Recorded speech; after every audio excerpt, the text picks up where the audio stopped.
So a very basic video on what's a pretty simple task, but strangely I couldn't actually find a good video on it with close-up pictures. So this is removing the batteries to replace them on a 211.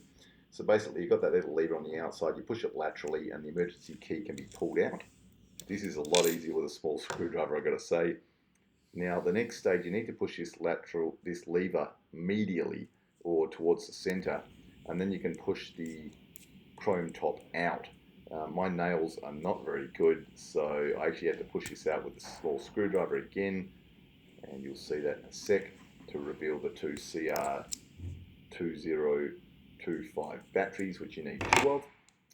So here's the two batteries, basically positive outs, positive facing out. So flick those things out, get your new batteries, pop them in.